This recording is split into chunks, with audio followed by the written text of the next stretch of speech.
pagkilala kay Dolly De Leon, ang kauna-unahang Pilipinong aktres na nominado sa Golden Globe Awards, nasado na sa Kamara de Representante.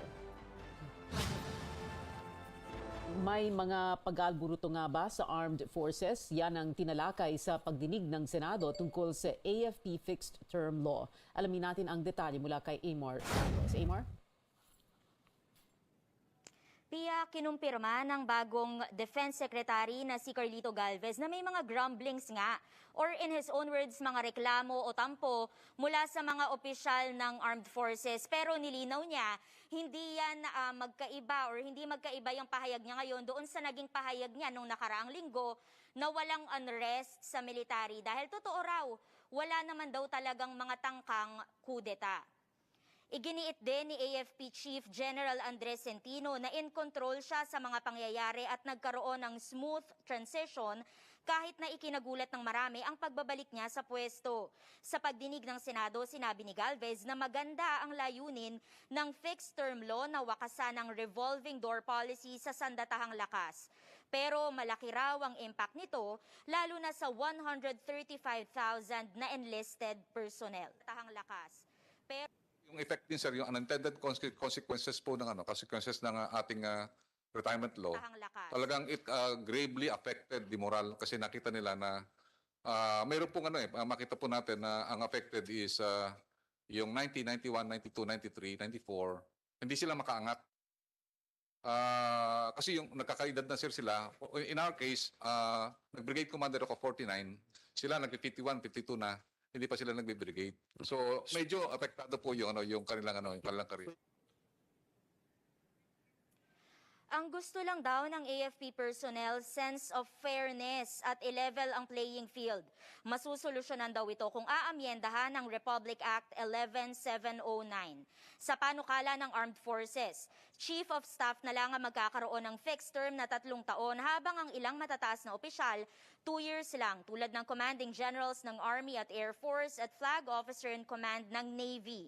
Susundin daw ito ng Senate Committee on Defense ayon sa chairperson na si Senador Jinggoy Estrada dahil naniniwala ito sa expertise ng AFP. Anya, ito ang una at huling committee hearing tungkol dyan. Ibig sabihin, pwede niyang sponsor ang bill sa pagbabalik ng session next week.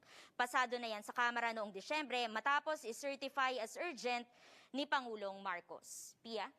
Amor, sabi nga ni Senate President Mig Zubiri na hell-bent ibig sabihin determinado ang Senado na ipasa ang amendments. No? May target date ba sila? Yes, Pia, sabi ni Senador Jinggoy Estrada, target nilang maipasa yan on third and final reading bago mag-adjourn muli ang Senado sa Marso. And yan din actually yung target ng AFP at ng DND. Gusto nilang manormalize daw ang sitwasyon within this first quarter of the year. Pia. Amor Santos nagulat ng live mula Senado. Arestado ang isang police anti-drug operative sa Santa Cruz, Manila. Nahuli si Police Staff Sergeant Ed Dyson Banaag sa isang buy-bust operation kagabi.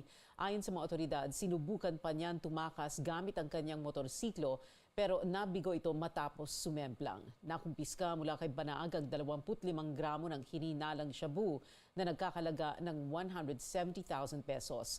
Ayon sa PNP, matagal na ring binabantayan si Banaag na naka-assign sa Drug Enforcement Group main office sa Camp Crame.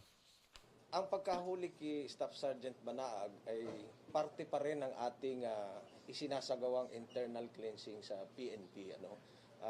Maliwanag naman ang sinabi ng ating Chief PNP. Ang ating mga kasamahan na hindi magbabago at patuloy na i-engage yung sarili nila sa illegal drug activities ay aming huhulihin, kakasuhan at ikukulong.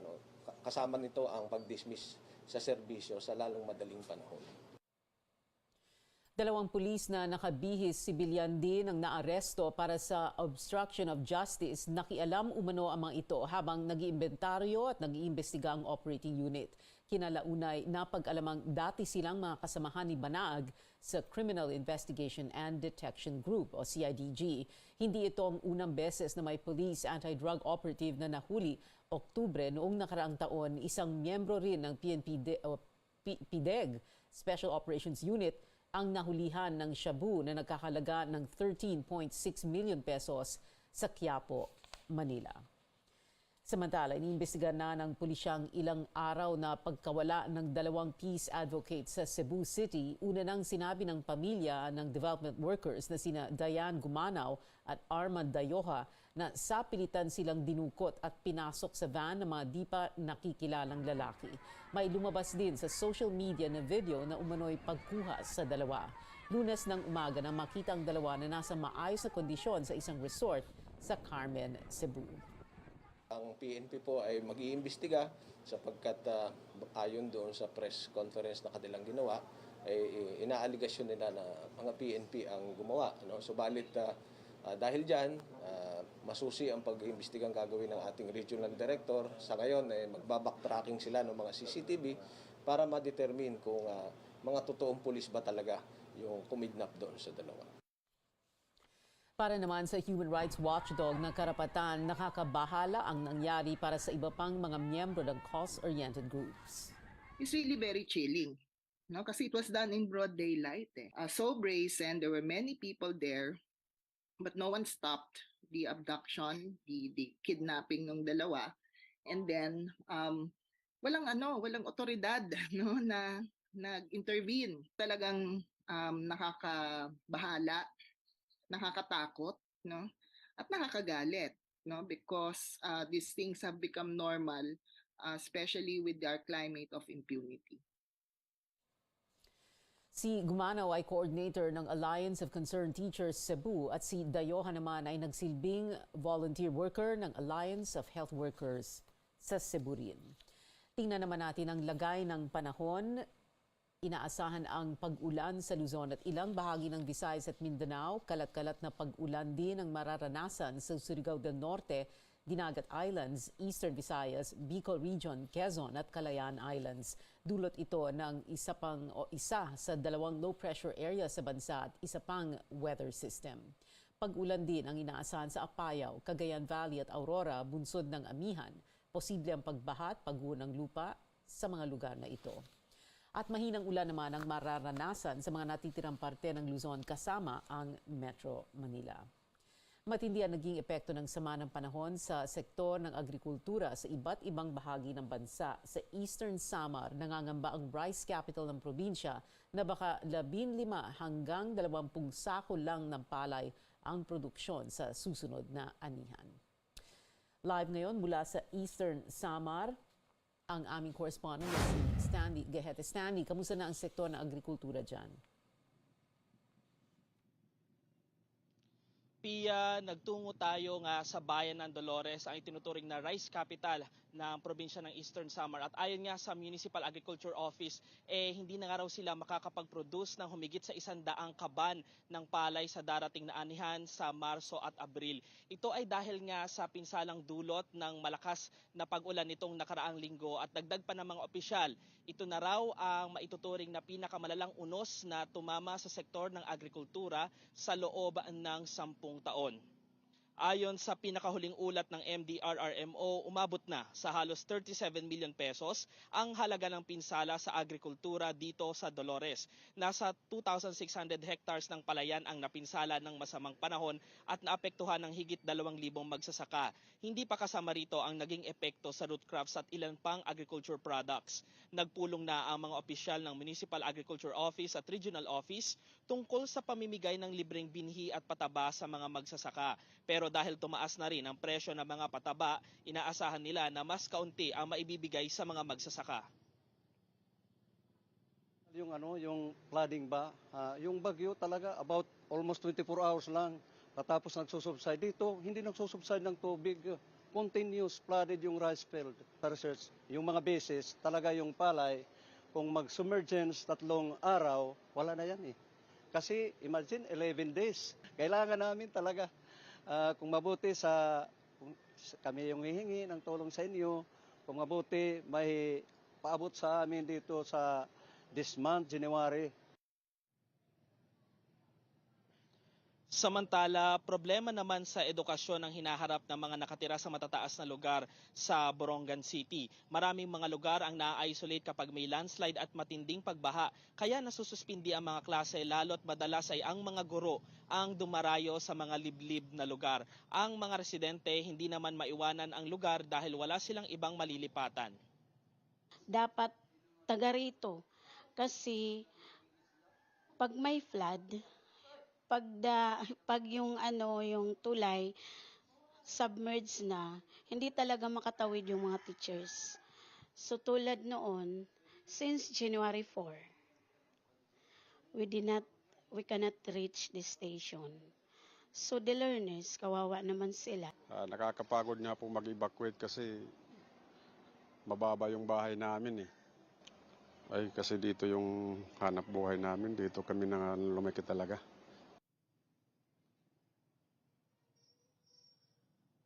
Pia, bagamat sanay na nga ang marami sa paulit-ulit na unos na tumatama rito, hiling nila na sana ay hindi nga magsawa ang opisyal ng gobyerno na tulungan sila at gumawa ng mga long-term solutions, lalo na sa mga apektadong lugar. At yan ang latest dito sa Eastern Samar. Balik sa iyo, Pia. Stanley, may pahabol lang na tanong. Nasa magkano na yung halaga ng pinsala dyan sa probinsya? Pia, sa latest na damage assessment ng Provincial Disaster Risk Reduction Management Office, as of 5 p.m. ay aabot na sa humigit 265 million pesos ang halaga ng pinsala sa lahat ng sektor. At pinakamalaking bahagi nga nito ay sa sektor ng agrikultura na nasa 220 million pesos na. Pero tuloy-tuloy pa rin ang pag-gather nila ng mga ulat mula sa iba't ibang bayan ng probinsya ng Eastern Samar. Pia. Stanley Gahete nagulat ng live mula Borongan City. Suspendido ang klase sa lahat ng antas sa Camarines Norte matapos itong yanigin ng magnitude 4.8 na lindol kaninang umaga. Kasama rito ang lahat ng pampubliko at pribadong paaralan sa buong probinsya. Suspendido rin ang pasok sa lahat ng pampublikong opisina para inspeksyonin ang mga gusali at pasilidad. Posible raw ang aftershocks kaya pinapayuhan ang mga residente maging alerto anumang oras. Susunod, Pangulong Bongbong Marcos nakipagdialogo sa Pinoy business tycoons na kasama niya sa World Economic Forum sa Switzerland. At isang sanggol kasama sa mga nasawi sa isang massacre sa California. Magbabalik ang Newsnight.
Newsnight sa CNN para sa World Economic Forum. Nagpasalamat siya sa suporta ng pribadong sektor sa bansa. Mula Zurich, Switzerland, magulat ng live ang aming senior correspondent Anjo Alimario. Anjo? Hi, Pia. Geopolitics at globalization ang naging paksa ng mensahe ng Pangulo nang harapin niya ang mga Pilipinong tycoon at ng kanyang economic team. Nabanggit din niya ang South China Sea at ang pagnanais ng lahat na maging multipolar. Anya malakas na ang puwersa sa mga bansa na bumalik sa Cold War type na sitwasyon kung saan kailangang mamili. And when I speak to the other ASEAN APEC members and the other leaders, and I ask them, and they ask me, do you feel it, that you must choose? And I say, yes, don't you? And unanimously, they say yes. So the multilateralism that ASEAN, what we call the ASEAN centrality, that has become a very important concept. I think we are determined as a group in ASEAN and in the Indo-Pacific, those around the Indo-Pacific, despite all of this conflict, we are determined to stay away from that. Pero paliwanag ng Pangulo, ang kinabukasan ng Asia-Pacific ay nakasalalay pa rin sa mga bansa rito, kaya nawawala na ang pag-iisip na kailangang mamili. We choose our friends. We choose our neighbors. That's the choice that we have made. Sinang-ayunan ito ng mga tycoon. The Philippines is really a friend to all, no? And that we're not necessarily leaning more towards the West or the East, that we're very, very balanced in where we are positioned. And I think that's the right strategy. Pagdidiin ng Pangulo, walang bansa na umunlad na walang matibay at malakas na trade ties sa buong mundo. 7 Pilipinong tycoons ang kasama ng Pangulo sa Davos. Sina Ramon Ang San Miguel Corporation, Sabin Aboitiz ng Aboitiz Group, Kevin Andrew Tan ng Alliance Global at Jaime Zubeldi Ayala ng Ayala Group. Nandun din sina Lance Gokongwei ng JJ Summit Holdings, Teresita C. Coso ng SM Investments at Enrique Razon ng International Container Terminal. I believe President Marcos has been very effective in showcasing the Philippines, our strength, but also showcasing that his government is open for business and open to partnerships, with other governments, but as well as with partnerships with private sector, and that we are here trying to bring in really foreign investments.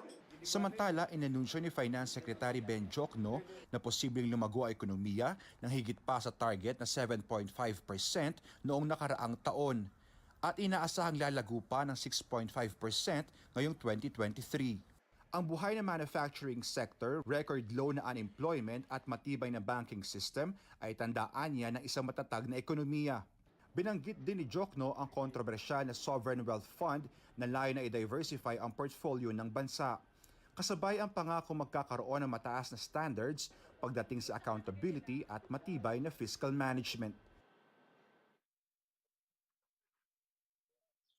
PM, base sa latest update na binigay sa atin ng Malacanang ay naging positibo raw ang pagtanggap sa naging investment pitch ni Pangulong Ferdinand Marcos Jr. Ayon yan sa mga top CEOs at investment experts na kanyang nakasama sa isang dinner na hinost ni Grab Chairman at CEO Anthony Tan. Sa sidelines yan ng World Economic Forum dito sa Davos, Switzerland. At ilan nga sa mga CEOs na nasa listahan ay mula CEO ng Unilever, ng Amazon, pati na rin nakita natin sa listahan yung son-in-law ni dating Pangulong Donald Trump na si Jared Kushner. At yun nga, inaasahan nga na mas magiging intense pa yung mga magiging discussions dito na nasasaluhan o nadadaluhan ni Pangulong Marcos. Sa ikalawang araw nga ng World Economic Forum ay inaasahan na magiging siksik ang kanyang schedule. Dadalo siya sa formal opening ng World Economic Forum at meron din siya mga dadaluhang mga bilateral meetings. Kabilang na dyan yung kanyang pag-uusap sa opisyal ng International Monetary Fund, PIA. Anjo, marami kasing umaasa na maraming benefits sa makukuha dahil sa biyaheng yan, sa World Economic Forum sa Zurich.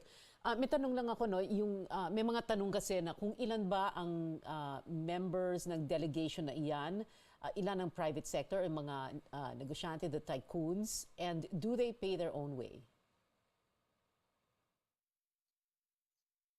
Well, Pia, kasama tayo sa mismong presidential plane na umalis mula Pilipinas papunta dito sa Switzerland. At base rin sa mismong official na booklet na nakita natin, ang official number ng delegation na dala ng bansa ay nasa around 15. Ay andyan yung mga government, senior government officials, part ng cabinet at ilang mga lawmakers. Sa side naman ng businessmen ay wala pa tayong breakdown. Although yun nga ang binigay sa atin yung 7 business tycoons. As to who paid the trip, ang pagkakaalam natin ay may mga ilan sa kanila na of course they paid for their own trip. At yun nga kasi ang may mga lumalabas kasi ng mga criticisms na sobrang dami raw na dumalo dito sa Switzerland. Kasi ibang mga government officials ay syempre may mga dala-dala rin silang mga support staff para sa mga gaganaping mga bilateral meetings or different private meetings or dialogues dito sa World Economic Forum sa Davos. Yeah. Anjo Animario, nagulat ng live mula Davos, Switzerland. Kinikwestiyon, balik naman tayo dito sa bansa, kinikwestiyon mga senador ang Foreign Affairs Department kung bakit walang naabsueltong Pilipino abroad sa mga kaso mula Enero hanggang Hunyo ng 2022. Pero halos 1,300 overseas Filipinos ang napatunayang may sala base sa report ng DFA. Humingi si Senate Majority Leader Joel Villanueva ng report ukol sa post-service assessment ng DFA sa mga abogadong nagre-represent ng mga Pinoy sa kanilang mga kaso sa ibang bansa.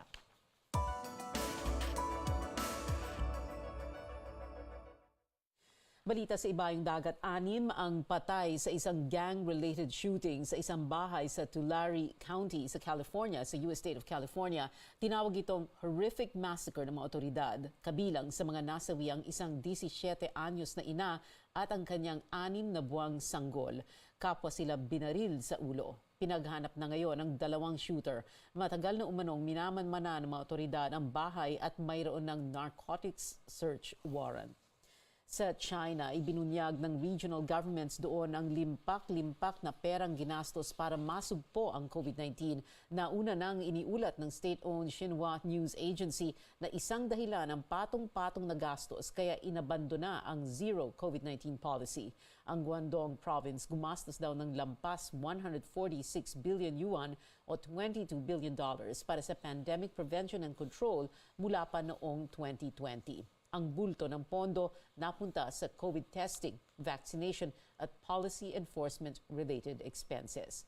Ang Beijing naman naglabas na nasa 30 billion yuan o $4.5 billion noong nakaraang taon. Hindi nila inilabas ang kanilang 2021 COVID spending. Kasalukuyang nakararanas ng shortfall sa cash ang mga lokal na pamahalaan ng China, pumalo sa 6.6 trillion yuan o $944 billion ang fiscal deficit ng bansa sa loob ng unang 10 buwan ng 2022. Samantala, nakapagtala ang China ng kauna-unahang population decline sa loob ng higit 60 taon base sa 2022 data ng kanilang National Bureau of Statistics. Bumagsak sa 1.411 billion ang dami ng tao sa tinaguriang most populous nation on Earth. Bumaba ito ng 850,000 kumpara noong 2021. Ayon sa ilang eksperto, posible pa itong bumaba sa mga susunod na taon. Mababa rin ang naitalang 2022 birth rate na nasa 6.77 births per 1,000, mababa sa 7.53 noong 2021. Matatanda ang 2015 nang alisin ng China ang one-child policy kasunod ng pagliit ng kanilang workforce at mabilis na pagtanda ng kanilang populasyon. Nauna nang sinabi ng United Nations na posibleng malampasan ng India ang China bilang bansang may pinakamaraming tao sa buong mundo ngayong 2023. Actually, they are all people.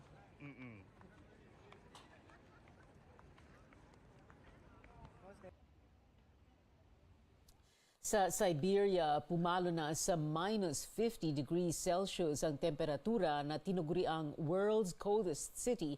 Kanya-kanyang diskarte ang mga residente ng Yakutsk City para labanan ang nakangangatog na lamig. Kung magdamit daw sila parang repolyo, patong-patong na scarf, gloves at hoods. Nasa 1 million ang residente ng Yakutsk at pinakamalamig doon kapag Enero. Abangan, trending na naman si actress TV host Alex Gonzaga dahil sa nangyari sa kanyang birthday party. At sa basketball, mukhang magtatagal pa si PBA Commissioner's Cup Finals MVP Kristen Stand Hardinger sa Barangay Ginebra, San Miguel. Ang detalye mamaya dito sa Newsnight.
Hontiveros, balikan natin ang pinakamalaking balita ngayong araw. Tinalakay sa pagdinig sa Senado Secretary na si Carlito Calvez na may mga grumblings nga o anya mga reklamo o tampo mula sa mga opisyal ng Armed Forces. Pero nilinaw niya hindi ito kontra sa pahayag niya noong nakarang linggo na walang unrest sa military dahil totoong wala raw mga tangkang kudeta. Sabi ni Galvez na magandang layunin ng fixed-term law na wakasan ang revolving door policy sa sandatahang lakas. Pero malaki raw ang impact nito lalo na sa 135,000 na enlisted personnel. Yes sir, kasi yung effect din sir, yung unintended consequences po ng consequences ng ating retirement law, talagang it gravely affected the moral kasi nakita nila na mayroon pong makita po natin na ang affected is yung 90, 91, 92, 93, 94, hindi sila makaangat. Kasi yung nagkakaedad na sir sila, in our case, nag-brigade commander ako 49, sila nag-51, 52 na, hindi pa sila nagbe-brigade. So medyo apektado po yung kanilang career.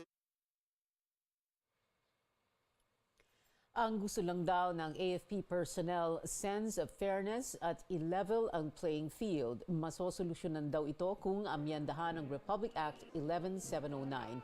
Sa panukalan ng Armed Forces, Chief of Staff na lang magkakaroon ng fixed term na 3 taon, habang ang ilang matataas na opisyal, 2 taon lang, tulad ng Commanding Generals ng Army at Air Force at ng Flag Officer in Command ng Navy.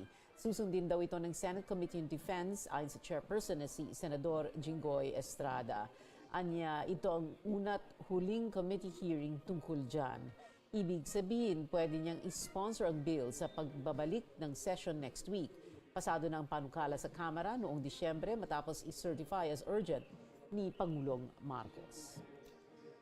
Babala na sensitibo itong ulat sa gitna ng dumaraming issue sa sektor ng agrikultura. Inilahad ng isang grupo na nagpatiwakal ang 5 magsasaka sa Bayambang, Pangasinan. Ayon sa grupong Young Farmers Challenge Club, umabot sa milyon ang inutang ng isa sa mga nagpakamatay noong nakaraang taon dahil sa harabas o army worm na sumira sa kanilang tanim. Dagdag nila, kailangang agahan pa ang pang-ani ngayong taon dahil magkakaroon ng importasyon ng higit 21,000 metric tons ng sibuyas.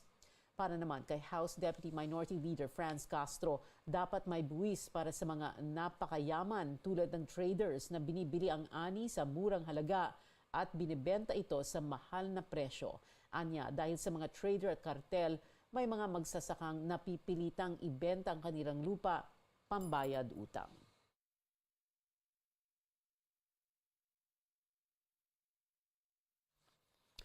Umaasa ang National Economic and Development Authority o NEDA na babagal ang pagtaas ng mga presyo ngayong taon. Nagkaroon ng mataas na inflation rate nitong Disyembre dahil sa holiday season kung saan marami ang namimili ng regalo at pagkain para sa mga pagdiriwang. Kaya sabi ni NEDA Undersecretary Rosemary Adilion, natural na magdadahan-dahan na ito sa Enero. Hopefully rin po yung ating yung supply din po natin, yung domestic supply natin ay may ayos na rin po. Pumalo sa 8.1% ang inflation sa Disyembre, 3% lamang ito noong simula ng 2022. Itinanggi ng Intellectual Property Office na isa ang Pilipinas sa nangungunang exporter ng mga pekeng produkto ayon sa pag-aaral na isinagawa ng European Union Intellectual Property Office at ng Organization for Economic Development or Economic Cooperation and Development. Nasa ika-15 pwesto ang Pilipinas sa pinagmumulan ng mga peke at piniratang produkto. Yan ay mula taong 2017 hanggang 2019. Pero sinabi ni Intellectual Property Office Enforcement Chief Marlita Dagsa, mas malaking problema pa rin ang pagpuslit ng mga mga peking produkto.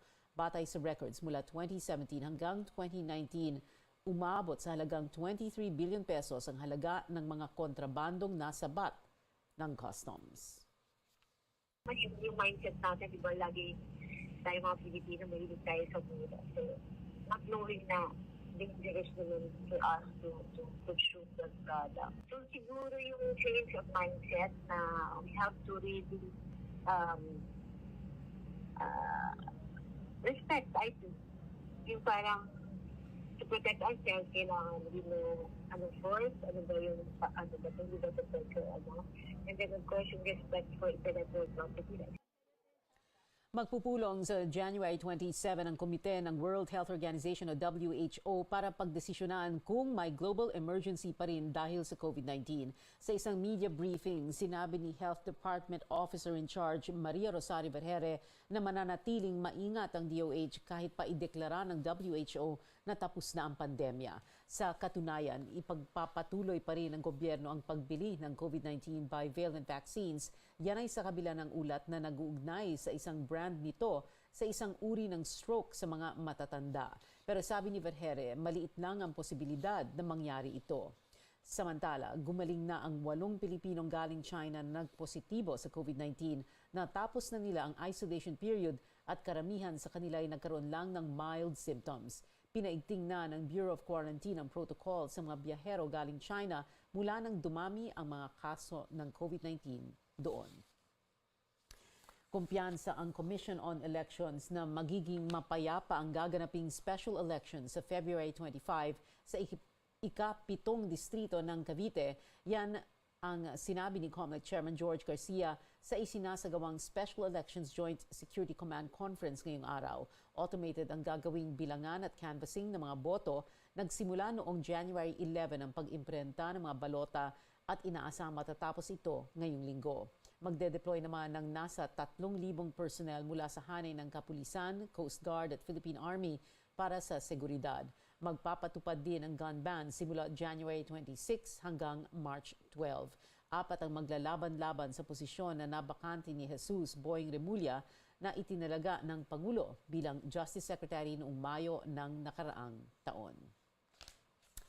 Nanawagan ang ilang grupo na ipagpaliban muna ang dagdag singil sa tubig sa Metro Manila dahil sasabay ito sa mataas na presyo ng mga bilihin at iba pang bayarin. Pero paliwanag ng MWSS at isang water concessionaire, kailangan magtaas ng singil para masiguro ang sapat na supply ng tubig at magandang serbisyo sa mga consumer. May ulat si Senior Correspondent George Cahiles. Nag-aalala si Nene Arabi sa magiging bill niya sa tubig ngayong katapusan ng Enero. Dahil nagtaas na ng singil simula ngayong buwan, wala naman daw silang magagawa kahit pahirap silang makaagapay sa pagtaas ng iba pang mga bilihin. Kaya pabor siya sa panawagang ipagpaliban muna ang paniningil ng mas mataas na bayarin sa tubig. Dapat lang kasi ang hirap ng buhay ngayon, ang sibuyas nga sobrang mahal. Hindi na nga kami nagsisibuyas. Tubig pa kaya, ano ba yan? Hindi naman pwedeng walang ligo. Tataas ng nasa higit 8 piso kada cubic meter ang singil ng Manila Water at higit 3 piso naman sa Maynilad ngayong 2023. At masusundan pa yan ng dagdag pagtaas sa mga susunod na taon. Kaya naman sa isang resolusyon sa Kamara na inihain ng Makabayan Block, hinihingi nitong ipagpaliban muna ang mas mataas na paniningil. Tinukoy ng mga kongresista ang mataas na inflation rate noong Disyembre at di umano'y kapalpakan ng concessionaires gaya ng water service interruption sa ilang mga lugar. Pero paliwanag ng Metropolitan Waterworks and Sewerage System o MWSS, dati nang sinuspende ang taas singil sa tubig simula 2020 hanggang 2022. If we defer these tariff tranches and considering that they were not able to adjust their water rates in the previous years, we're not just talking about just 1 year, we're talking about years, it might have an effect on their service deliveries. So they might have a problem providing the proper service to the consumers. So that's what we want to avoid. The increase that at least we have on the East Zone is equivalent to 1 SMS a day. So if we can see ourselves, spending a little less on our, social media, for the sake of ensuring that we have sustainable, reliable, adequate water supply, I think that's good for all of us. Hinggil sa mataas na kawalan ng tubig sa ilang lugar, sabi ng MWSS, papatawa na nila ng penalty ang Maynilad sa mga problemang nangyari sa Southern Metro Manila noong Disyembre. MWSS RO and in coordination with Maynilad is now coordinating and checking how much is this total penalty and who are these customers will be entitled to and how much will they be entitled to. Target ng MWSS na makuha na ng mga naapektuhang consumer ng water service interruption ang rebate sa Pebrero. George Cahiles, CNN Philippines. Nanawagan ang Pinoy film producers na magpatupad ng 3 taong break sa pagbabayad ng amusement taxes o kaya bawasan ito para maging 5% na lang. Ito'y para umano matulungan ang film industry na bumangon mula sa epekto ng pandemya. Ibinahagi ni Georgie Alonso ng Motion Pictures Producers Association na kailangan umabot ng 270% ng production cost ang gross sales ng mga pelikulang gawang Pinoy para hindi malugi. Dahil anya, yan sa buwis at iba pang gastusin. Sometimes we hear of films making 100 million, 200 million, and wow, we immediately imagine how much profit the filmmaker is making. But that is not accurate. Because for us to break even, we have to consider the sharing scheme and as well as the payment of various taxes. Dagdag ni Alonso, hindi lumagpas sa 10 million pesos ang kinita ng karamihan ng mga pelikulang ginawa sa bansa noong 2022. Pinagtibay na ng House Special Committee on Creative Industry and Performing Arts ang resolusyon bilang pagkilala sa Triangle of Sadness actress na si Dolly De Leon. Kasunod niya ng kanyang pagkapanalo bilang Best Supporting Actress sa Los Angeles Film Critics Awards at maging unang Pilipinong nominado para sa parehong kategorya sa Golden Globe Awards ng Hollywood Foreign Press Club. Inaasahang maibabahagi ang resolusyon sa plenaryo sa pagbubukas ng sesyon sa January 23. Susunod, Ginebra import Justin Brownlee formal na nanumpa bilang ganap na Pilipino. At BTS member na si Jimin, bagong global ambassador ng isang prestigyosong brand, manatiling nakatutok sa Newsnight. Manatiling nakatutok sa Newsnight.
Ito ang Newsnight sa CNN San Miguel. Hanggang sa matapos ang kanyang basketball career, malaki ang papel na ginampanan ng 6'8" forward sa Commissioner's Cup Championship run ng Ginebra matapos magsilbing defensive anchor sa finals laban sa Bay Area Dragons. Dahil dito siya ang kinilalang PBA Finals Most Valuable Player.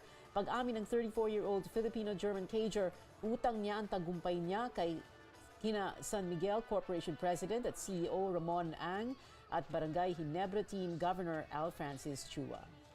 Well, if I have a choice as a professional basketball player, I would like to be where, you know, where Boss Al is, where Boss RSA is, because they have stuck with me through the ups and downs of my career. I don't know how long I will still play. You know, I'm getting older. I'm feeling young. I'm feeling the mileage on my body. So yeah. so I'm truly not sure how long I will still play basketball. But as long as, but I'm happy where I am right now, and I'm happy where we are as the team, winning the championship. So everything is okay. Ang 2022-2023 Commissioner's Cup ang ika-4 na championship ni Stan Hardinger sa PBA at ikalawa naman sa Ginebra. Mula sa pagiging kabarangay, isa ng kabayan ngayon si Barangay Ginebra San Miguel resident import Justin Brownlee sa pangangasiwa ni Senator Francis Tolentino na numpa ang 34-year-old cager ng katapatan sa Republika ng Pilipinas kahapon sa Senado. Nangyari yan ilang oras lamang matapos niyang pangunahan ng Ginebra kontra Bay Area Dragons sa Game 7 noong linggo para makuha ang Commissioner's Cup title. Kaya naman ang tawag na ng iba sa kanya, Justin Noy P. 2016 pa nang unang maglaro sa PBA ang American-born player at ngayon ay may 6 ng championships sa Ginebra. This experience has been unbelievable for me and such a blessing. And I'm really just thankful just being a citizen of the Philippines. You know, it means the world to me. Being a citizen, I'm going to try my best, to make the people, everybody proud. You know, I've been receiving a lot of messages, people telling me how proud they are, and I just want to keep making you guys proud and do whatever I can to help the national team. I'm just very honored and just, blessed to be a Filipino and represent the country in the right way. Isa sa mga siguradong natuwa sa development na ito ay ang Ginebra head coach at Philippine men's basketball team assistant coach Tim Cone. He's going to play the game the right way. He's going to play the game, incredibly hard for the country. And he's just going to put a great face on the whole idea of Gilas. And I think that's really what's most valuable about him. He'll be such a great representative for us, for everybody around the world that's going to watch these games coming up. So I'm real excited for him. Inaasang maglalaro si Brownlee sa 6th at final window ng FIBA Basketball World Cup Asian Qualifiers sa Pebrero at sa Southeast Asian Games sa Mayo. Katatapos lang ng PBA Commissioner's Cup pero kasado na agad ang aksyon sa Governor's Cup. Mag-umpisa ang elimination round sa linggo sa PhilSports Arena kung saan magtatapat ang Meralco Bolts at Rain or Shine Elasto Painters alas 4:30 ng hapon. Susundan niya ng bakbakang Converge Fiber Xers at Northport Batang Pier sa 6:45 p.m.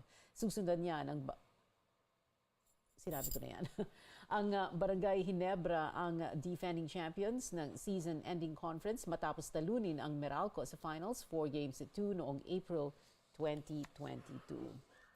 Sa ibang liga naman, may bago ng regular season 50-point game leader ang Boston Celtics matapos ang 51-point explosion ni Jason Tatum kanina sa NBA. Ito ang 5th career 50-point game ng 24 anyos na si Tatum para lagpasan ang 4 ni Celtics legend Larry Bird. Sa 51 points na ito, 18 ang ibinuhos ni Tatum sa 4th period para gabayan ng Boston sa 130-118 win laban sa Charlotte Hornets. Nagdagdag din siya ng 9 rebounds at 5 assists.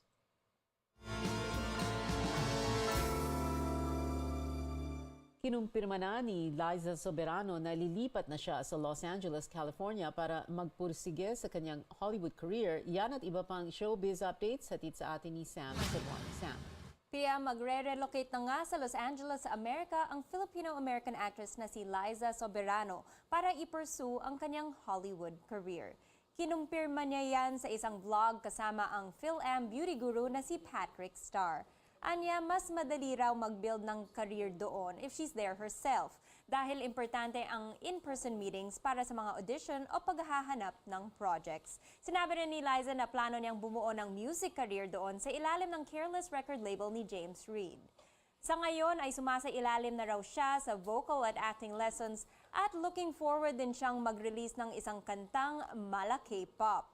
Noong September ay natapos ni Liza gawin ang kanyang kauna-unahang Hollywood movie na si Lisa Frankenstein, kasama ang sina Catherine Newton at Cole Sprouse sa direksyon ni Zelda Williams. Wala pang release date ang pelikula. Heads up concert goers, bebida ang ilang OPM bands gaya ng Parokya ni Edgar, Kamikaze, Itchy Worms, mayonnaise at Urban Dub sa grandest rock concert sa bansa na Bobapalooza. Gaganapin yan sa Globe Circuit Event Ground sa Makati sa February 25. Kasama rin dito ang iba pang OPM artists na sina Evidancel, Franco, December Avenue, Tanya Markova at marami pang iba. Available ang tickets via SM Tickets. Para naman sa mga aspiring beauty queens, it's your time to shine. Ibandera ang inyong ganda't talino dahil the search is on for the next Miss Philippines Earth. Maaaring i-download ang application form sa link na naka-flash sa inyong screen. Open ang application para sa mga Pilipinang 18 to 25 years of age, minimum of 5'4" ang height, must possess beauty of face and figure, at syempre may puso para sa kalikasan. Si Jenny Ramp ng Tarlac City ang reigning Miss Philippines Earth. Napasok sa top 20 ng Miss Earth 2022 pageant noong Disyembre. Binatikos ng maraming netizens at ng ilang kilalang personalidad ang ginawang biro ng TV host, actress, vlogger na si Alex Gonzaga sa kanyang birthday party. Sa viral short video, pinahira ni Alex ang isang waiter ng chocolate icing sa noo matapos hipa ng birthday girl ang kandila ng cake. Ang naturang video ay mula sa content creator na si Danny Barreto. It was quickly deleted ngunit kumalat pa rin online dahil sa ilang netizens. Umani ito ng iba't ibang reaksyon. Sa tweet ng dating co-host ni Alex na si DJ Mo Twister, halatang lasing daw si Alex sa nasabing video, sabay dugtong ng mga salitang stupid at narcissist. Para naman sa vlogger na si Janina Vela, ito raw ay clear imbalance ng power dynamics dahil hindi nakapagreklamo ang naturang staff. Maging ang vlogger na si Ayn Bernosay na dismaya rin sa video. Anya, yung mga jokes dapat nakakatuwa for all parties involved. Ayon naman sa internet personality na si Oliver ng Otaku Yakisoba na dating nagtrabaho sa customer service, hindi raw dapat ipahiya ang mga workers for the sake of content. Dagdag pa niya, just because you pay them does not mean you can do anything to them. Binigyang diin niya rin na bilang netizen, kapag may nakita raw tayong mali, say something. Huwag lang daw itong gawing something to make fun of. Sa ngayon, wala pang comment si Alex hinggil sa naturang issue. K-pop update naman tayo, hinirang bilang bagong ambassador ang BTS member na si Jimin ng luxury fashion brand na Dior. Masayang in-announce ito ng Dior sa kanilang Instagram account. Anila, Jimin exemplifies the timeless spirit and singularity ng naturang fashion brand. Ayon naman sa report ng isang Korean media outlet, Jimin is preparing for a solo album sa February pero wala pang confirmation from his agency tungkol dito. Matatandaan na featured din siya sa bagong kanta na Vibe ng Big Bang member na si Taeyang na inilabas noong January 13.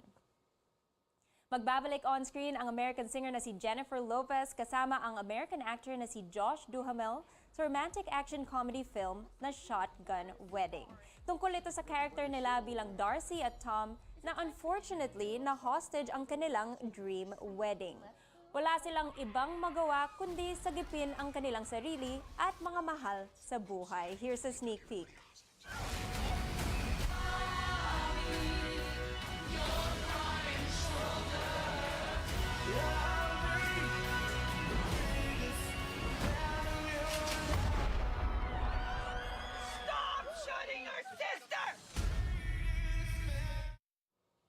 Ipapalabas bukas ang Shotgun Wedding in local cinemas nationwide. From movies to television, inilabas na ng Disney ang official trailer para sa third season ng The Mandalorian. Nagbabalik ang Chilean-American actor na si Pedro Pascual para sa titular role. Sa bagong season, reunited ang Mandalorian at si Grogu, o mas kilala ng Star Wars fans na si Baby Yoda. Here's a look. There's something dangerous happening out there. And by the time it becomes big enough for you to act, it'll be too late.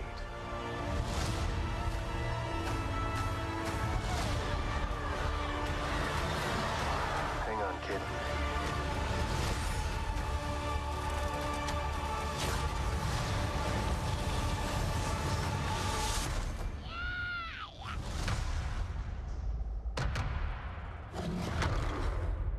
this is the way. Ipapalabas ang Season 3 ng The Mandalorian sa Disney Plus sa March 1. At yan ang updates para sa Showbiz Spotlight at Screen Time para sa araw na to. Balik sa iyo, Pia. Maraming salamat, Sam Sadwani. Ito na. Anyang Haseo, I hope I said that right, ipagdiriwang na din dito sa Pilipinas ang Solal o Korean Lunar New Year. Idaraos ito sa Korean Cultural Center sa Taguig City ngayong Sabado, January 21. Bukod sa Korean food experience, ay may chance ring manalo ng mga premyo ang mga dadalo. May experience din ng ilang tradisyonal na Korean games gaya ng DZKI-IRIGA, isang card game na ipinakita sa Korean drama series na Squid Game. Magsisimula ang event alas 11 ng umaga at tatagal hanggang alas 3 ng hapon. At yan ang mga kailangan ninyong malaman ngayong Martes, January 17. Magkita-kita ulit tayo bukas dito sa CNN Philippines. Ako si Pia Hontiveros at ito ang Newsnight.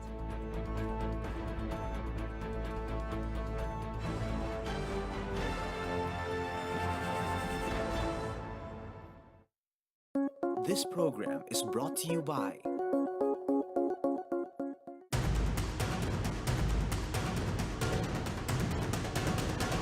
Bawal muna ang pakikipag-usap sa loob ng mga tren ng MRT. Some residents are back on the streets of Sampaloc, Manila after the 48-hour lockdown. Pagtaas ng mga kaso ng COVID-19 dito sa bansa. Naglagay na ng mga improvised barriers para sa mga nagbibisikleta. Typhoon Ulysses, a super typhoon.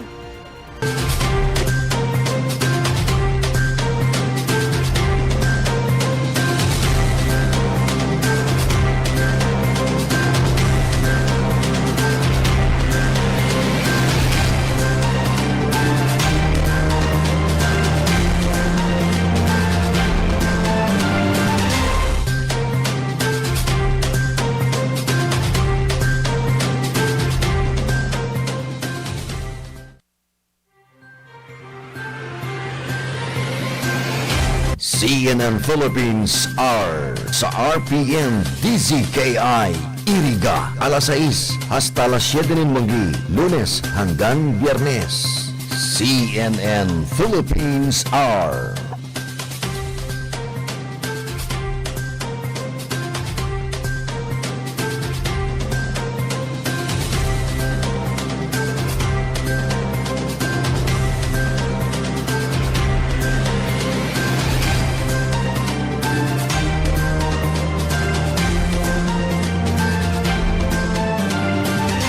Pagkatapos ng sari-sarit mabusising pagsusuri, pagsisiyasat at pagtitesting ng mga siyentipikong super seryoso, napatunayang super effective ang Shield Antibacterial Soap sa pagpatay ng 99.9% of germs. Kaya bilib ang Philippine Nurses Association at tiwala ang mga nanay. Shield Antibacterial Soap. Pag napatunayan ng mga siyentipiko na ang isang sabon ay super effective laban sa mga germs at napabilib mo ang mga eksperto tulad ng Philippine Nurses Association, abay matindi ang sabon na yan. At ang sabong nagpabilib sa mga nurse ay Shield Antibacterial Soap. Patay ang 99.9% ng germs, kaya tiwala ang mga nanay. Araw-araw, milyong-milyong mikrobyo ang hinaharap ng mga nurse pag sila'y on duty. Ang sabong nire-rekomenda ng Philippine Nurses Association para labanan ang mga germs ay Shield Antibacterial Soap. Napatunayan sa mahigpit na pagsusuri na sa Shield, patay ang 99.9% ng mikrobyo. Shield, bilib ang mga nurse, tiwala ang mga nanay. Shield Antibacterial Soap. Napatunayang super effective sa germs, 99.9% patay. Available in 4 exciting scents: Cologne Fresh, Menthol Cool, Sakura Bloom, and Honey and Orange Blossoms. Subukan ang Shield Antibacterial Soap. Bilib ang mga nurse. Tiwala ang mga nanay. Pagdating sa germs, huwag maging kampante dahil naghihintay lang ang pagkakataon ng mga yan para atakihin ang pamilya mo. O galing maghugas ng kamay. Anong sabon ang dapat gamitin? Ayon sa mga eksperto tulad ng Philippine Nurses Association, Shield Antibacterial Soap. Patay ang 99.9% ng mikrobyo. Napatunayan yan sa masusi at mabusising lab test. Shield Antibacterial Soap. Bilib ang mga nurse, kaya tiwala ang mga nanay. Misis! Dahil mas madalas ang stay at home ng pamilya, Mas madalas ang eat at home at mas madalas ang paghugas ng kawalit kaldero. Buti may solid laban sa heavy-duty hugasin. Ang number 1 Smart Dishwashing Paste with double tanggaling formula. Solid magtanggal ng heavy-duty sebo. Solid din magtanggal ng bakterya. Kaya bawat pahid, linis solid. Smart Dishwashing Paste. Manufactured by ACS Manufacturing Corporation. ISO certified, world-class quality. Misis, ang sarap ng feeling pag may solid kang maaasahan sa bahay, di ba? Yung hindi ka bibitinin. Pagdating sa heavy-duty hugasin, solid na maaasahan ang number 1 Smart Dishwashing Paste with double tanggaling formula. Solid magtanggal ng heavy-duty sebo. Solid din magtanggal ng bakterya. Kaya bawat pahid, linis solid. Smart Dishwashing Paste. Manufactured by ACS Manufacturing Corporation. ISO certified, world-class quality.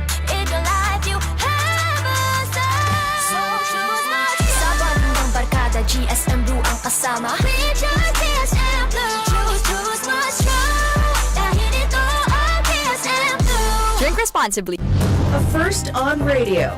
DZKI-IRIGA welcomes CNN Philippines To bring you the latest. News you can use. News you can trust. Listen to Newsnight. Weekdays, 6 p.m.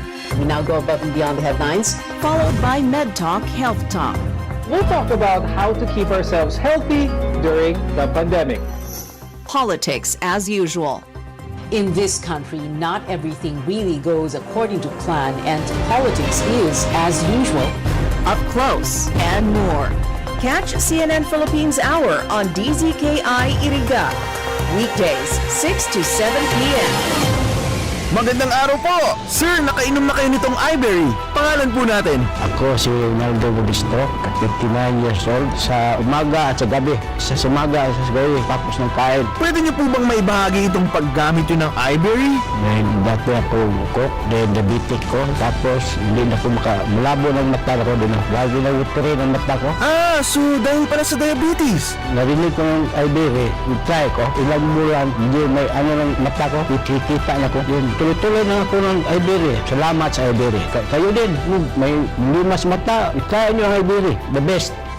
Subukan ang pinakabagong iBerry Gold na may 10 mg na lutein at mas mura sa ibang brand. Ang iBerry Gold ay mabibili sa mga suking butika. Ahoy! Kidney Care time! May kwento niyo po ba kung paano kayo natulungan ng Kidney Care? Ako si Terry Robles, 59 years old. Okay. May problema ako sa kidney. Ang sabi niya, ay ang taas ng creatinine, 237. Hindi normal to. So nakainom na po pala kayo ng Kidney Care? Pag ubos ko ng bali isang buwan yun isang box. Pagkuha ko to result, ay very good, bumaba. Oh, okay. Dahil doon sa ininom kong Kidney Care, ay bumalik sa normal ang creatinine ko. Ayun na lang ang pinaka-maintenance ko ngayon. Pagkatapos ng sari-sarit mabusising pagsusuri, pagsisiyasat at pagtitesting ng mga siyentipikong super seryoso, napatunayang super effective ang Shield Antibacterial Soap sa pagpatay ng 99.9% of germs.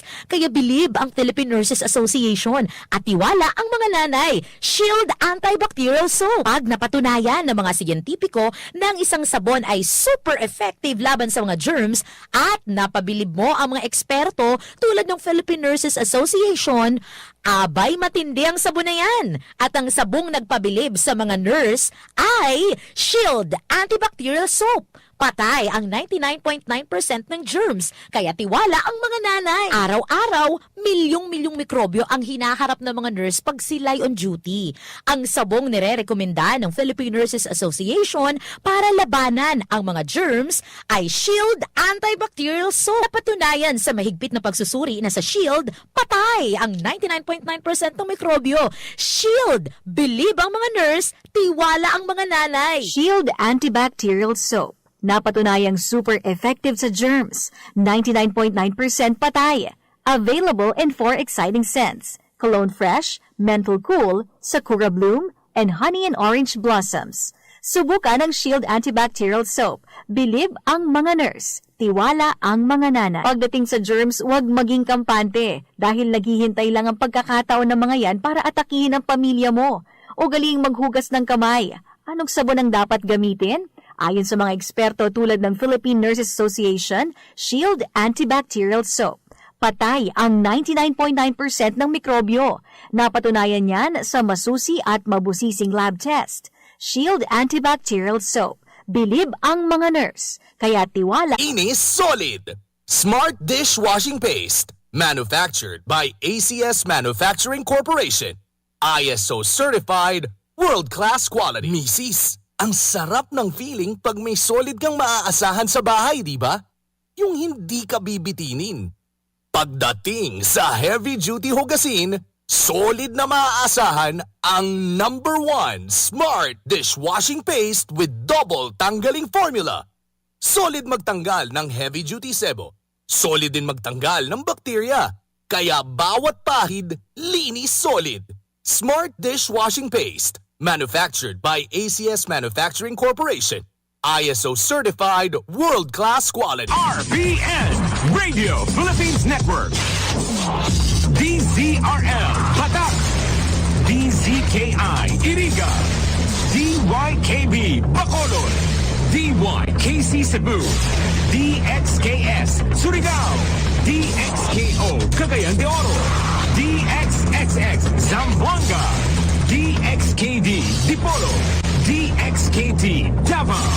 DXDX General Santos. RBN Radio Philippines Network. RPN Provincial Stations. DZBS Baguio, DYKB Bacolod, DXXX Zamboanga, DXKO Cagayan de Oro, DXDX General Santos, DYKC Cebu, DZKI-IRIGA, DXKD Dipolo, DXKS Surigao, DXKP Pagadian, DXKT Davao, at DZRL Batak. RPN Provincial Stations. RPN Radio Philippines Network, Radyo Ronda, DZKI-IRIGA, member kapisanan ng mga broadcaster ng Pilipinas. We have come to conclude the days of broadcasting activity. Let us rest from the day's work and be awakened, refreshed, and renewed. God, in your mercy, we have this time to rest. We thank you for unfailing health and protection this day. Forgive us for our failings, for our selfishness towards one another, and open our hearts to forgiveness and reconciliation. Ease the burdens of the troubled and bring joy of those in sorrow. We prayed for the safety of the travelers, of those guiding the well-being of our nation, and for all those guiding with great responsibilities. Continue to shower your blessings to our families. Preserve the unity of our society. Amen. You have been listening to DZKI-IRIGA Radyo Ronda, a commercial radio broadcasting station owned and operated by Radio Philippines Network Incorporated as authorized by the National Telecommunications Commission with license number BSD-0029-2021, effective on January 1, 2021, valid until December 31, 2023. DZKI-IRIGA Radyo Ronda operates daily on 1332 kHz with a power of 1,000 watts. This station is under the supervision of RPN Engineering headed by Engineer Joar C. Malnegro, ECE number 11753. Its operation and maintenance are carried out by the following electronics and communications engineer and first-class radio telephone operators duly licensed by the Professional Regulation Commission and National Telecommunications Commission. Abi Lindon C. Toralio, ECE number 36558, Jameson T. Oco, 94-1PV 3794, Charlie P. Buena Obra, 93-1PV 7860, Felix G. Lagrimas, 93-1PNCR 4224, and Joaner L. De Villa, 031PV 25873. RPN DZKI-IRIGA Radyo Ronda is now signing off.